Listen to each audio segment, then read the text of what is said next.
जय श्री कृष्ण। आप सभी को अजय एकादशी की बहुत बहुत शुभकामनाएं।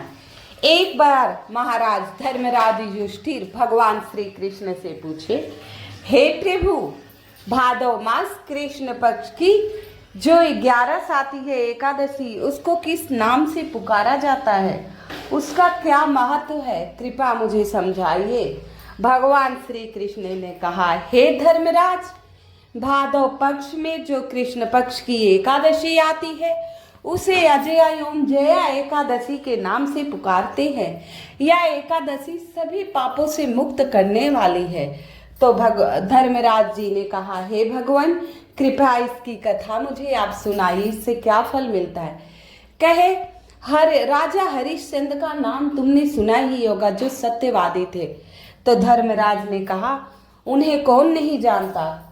तो बोले, हरिश्चंद्र ने स्वप्न में देखा था कि ऋषि को सारा अपना कारोबार धन दान में दे देते हैं। तो विश्वामित्र को वो दान दे देते हैं राजपाट अपना, और वो वन में चले जाते हैं। उनका कर चुकाने के लिए वो खुद को बेच देते हैं चंडाल के हाथ, अपनी पत्नी को बेच देते हैं, अपने बच्चे को भी बेच देते हैं। इसी तरह उनका जीवन बीत रहा था। कभी कभी सोचते, पता नहीं किस पाप के कारण ऐसा दारिद्र्य दुख मेरे जीवन में आ गया। मैं पत्नी को भी बेच दिया, अपना पति धर्म नहीं निभा पाया, और वो अपना पत्नी धर्म निभाते हुए चली गई। तो कर चुकाने के चक्कर में ये सब उन्होंने बेच दिया स्वयं को, और विश्वामित्र का कर चुका दिया। कई साल बीत गए ऐसे ही। एक दिन उनका सामना महामुनि गौतम ऋषि से हुआ। गौतम ऋषि जब मिले हरिश्चंद्र उनके श्री चरणों में दंडवत प्रणाम किए। बोले, हे प्रभु, हे मुनिवर, आप तो अपने दिव्य दृष्टि से जान गए होंगे मैं कौन हूँ। बोले, हाँ, आप सत्यवादी राजा हरिश्चंद्र हैं और किसी पाप के कारण ये दुख भोग रहे। बोले, इस जन्म में प्रभु मैंने कोई पाप नहीं किया, पूर्व कर्मों का मुझे ज्ञात नहीं। अब मैं इस दुख से कैसे उभरूं? मैं अपने पापों से कैसे मुक्ति पाऊं? ये ग्रह चाल कैसे शुभ बदलूं? आप ही बताइए। गौतम ऋषि के श्री चरणों में बारंबार प्रणाम करके अर्ज करने लगे। बोले, हे राजन, आपके पाप मुक्ति का समय आ गया, इसीलिए मैं आया हूँ। आप उपाय नहीं पूछते तब भी मैं बताता। ये सब प्रभु की माया होती है। समय पे जो जो घटना है वो घटित होता है। तुम्हारे अब दुख के दिन जाने वाले हैं। गौतम ऋषि ने कहा, भाद्र पक्ष की अजया एकादशी आती है, जिसमें भगवान श्री हरि का पूजन होता है। भगवान श्री हरि का पूजन होता है। सुबह स्नान करो, गंगा जल डाल के, पीले पुष्प और सामर्थ्य अनुसार सामग्री इकट्ठा करके उनकी पूजा करो, और सारा दिन प्रभु का नाम जपो। श्रीमन नारायण नारायण या ओम नमो भगवते वासुदेवाय नमः। हे राजन, आप तो धर्मपरायण हैं, आपको तो इन बारे में पता होगा। तो आप 11 का व्रत करिए, अजय एकादशी का व्रत करिए और रात्रि में जागरण करिए। दूसरे दिन सामर्थ्य अनुसार ब्राह्मण को भोजन कराइए, दक्षिणा दीजिए। इसके बाद आप पारण कीजिएगा।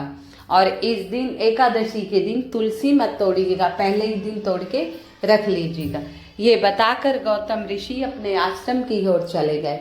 और यहाँ ये चंडाल के यहाँ नौकरी करते थे, इनकी ड्यूटी शमशान घाट पे लगी थी। उससे कुछ दिनों बाद इनकी पत्नी इनके पुत्र रोहित को लेकर आई। बोली, इसे सर्प काट लिया है और ये मृत्यु को प्राप्त हुआ है, कृपया इसका अंतिम संस्कार कीजिए। अब राजा हरिश्चंद्र बोले, हे प्रभु, आप कर बिना दिए मैं इसका अंतिम संस्कार नहीं कर सकता। राजा हरिश्चंद्र की पत्नी बोली, हे आर्य, ये आपका ही पुत्र है, आप इसके।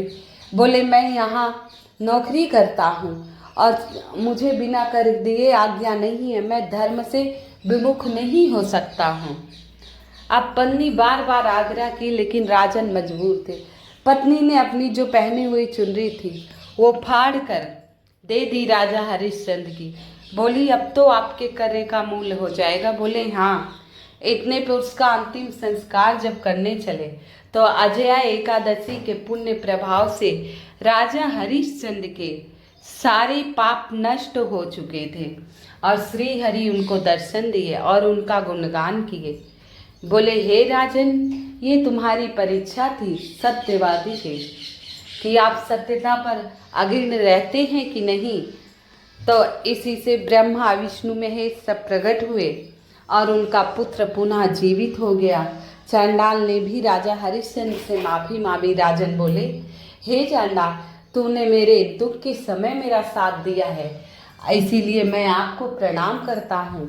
आप माफ़ी मत मांगिए, क्षमा मत मांगिए। उसी समय विश्वामित्र आए और एकादशी के पुण्य प्रभाव से राजा विश्वामित्र ने राजा हरिश्चंद्र का सारा राज्य वापस दे दिया और बोले हे पुत्र, तू सदा जाना जाएगा सत्यवादी के नाम से, तेरा नाम अमर रहेगा।